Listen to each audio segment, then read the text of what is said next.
Hey everybody, welcome back to Baking with Rosehill Sourdough. This is Mike, and today I'm going to be going over my signature sourdough bread recipe.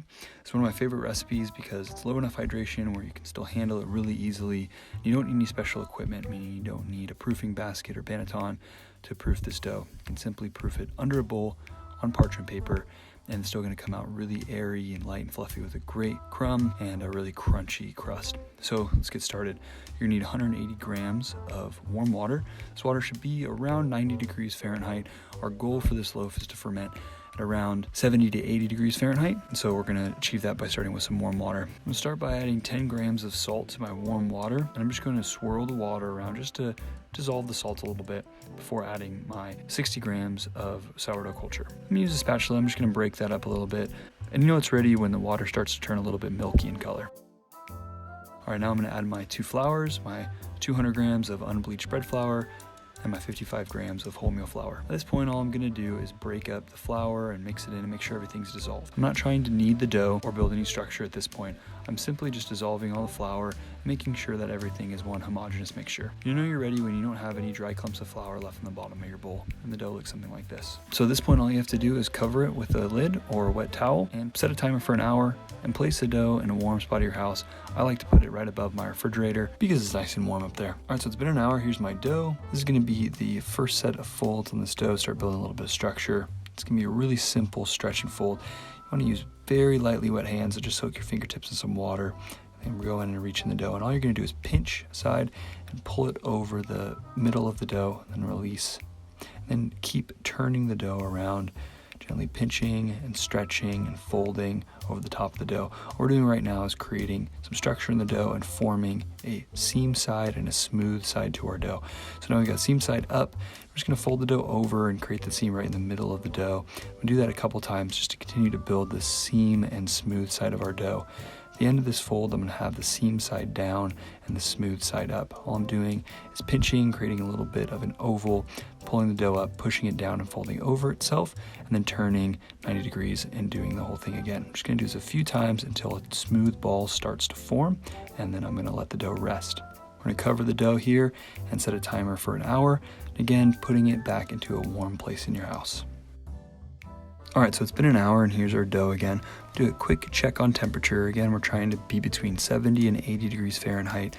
It looks like I'm sitting right around 76 degrees, which is perfect. Using the fingertip method again, slightly wet your hands, and then what you're gonna do is come in from the sides of the dough and gently lift up on the dough. The dough is gonna naturally stretch under itself, and you're gonna let that flap fall down underneath the dough, and then you're going to rest the dough back down.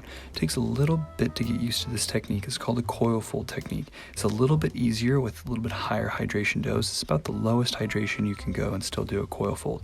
All you're doing is you're pulling up, letting the dough stretch and then fall under itself, giving it a turn, doing the same thing again, and turning 90 degrees and doing it again. And you're just creating more of that seam side and smooth side again, creating the seams on the bottom, turning, folding again. And after 4 to 6 folds, this dough is going to start to tighten up on us. So I'm actually going to lift it up out of the bowl here after these coil folds, and I'm going to shape it a little bit in my hands.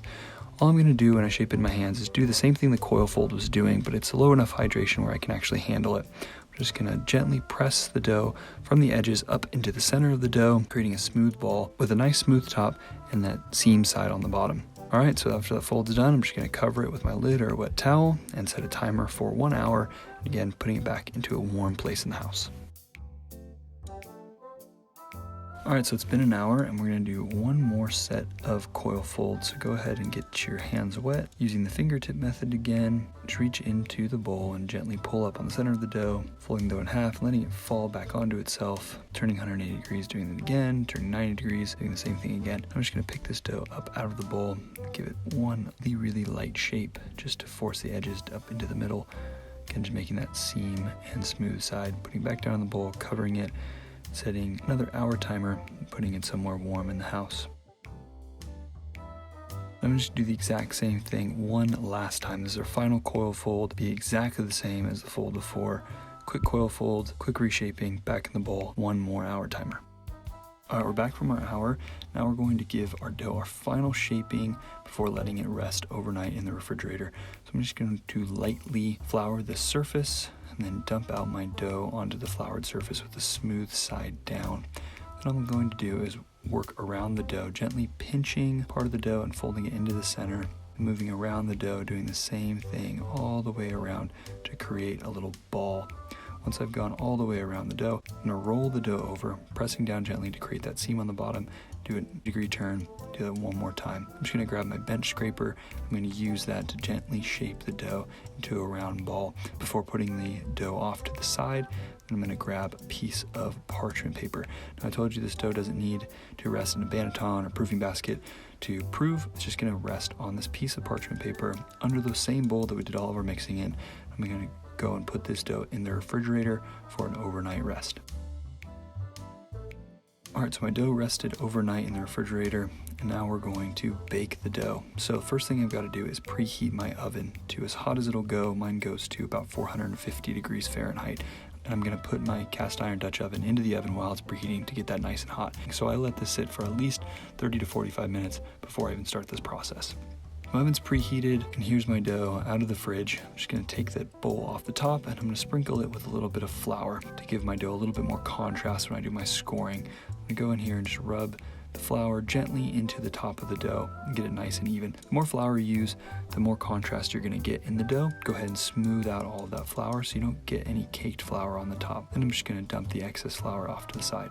I'm going to score my dough using a razor blade. I like to use this one from Wire Monkey Shop. He calls it the UFO. It's a nice little bread lane to be able to get really close to the dough. I'm going to be scoring my signature wood grain score, but you can score this however you want. When scoring, just remember that the deeper you score, the wider the bread is going to spread. So I'm doing decently shallow scores here. If you want to do finer detail, you want to do more shallow scoring. These I want to spread about the same, so I'm going to attempt to try to get these all the same depth. All right, that looks good. So now I'm going to move this off to the side and get my hot Dutch oven out of the oven. Put the bread down in the Dutch oven, give it a little bit of shake to center it, and then cover it with the lid, put it back in the oven, and set a timer for 35 minutes.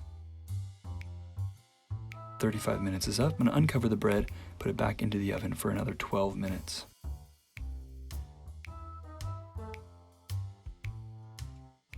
And here it is after 12 minutes. At this point, I'm just going to grab a cooling rack. I'm going to put the bread onto the cooling rack. I'm going to remove the parchment paper so this bread can cool. Now this is the most difficult part of bread making. You want to let this bread sit for an hour before cutting into it. I find that cutting into it before an hour can sometimes make the bread a little bit gummy, so I like to let it rest and cool before cutting into it. When I cut, I use a sharp bread knife, and I let the knife do the work and just kind of move back and forth with gentle pressure until I get to the bottom crust. Then I do 1 or 2 firm cuts along the bottom to get through that bottom crust. And here's the crumb. And this is what we're looking for, a nice even crumb. Here's the final product and the recipe once again. I want to thank you for stopping by and checking out the video. If this video was helpful to you, please give it a thumbs up. If you have any questions, feel free to leave those in the comments below. If you'd like any more of my tips and tricks, please follow me on Instagram at Rosehill Sourdough. Thanks again for coming by. Hope to see you again soon.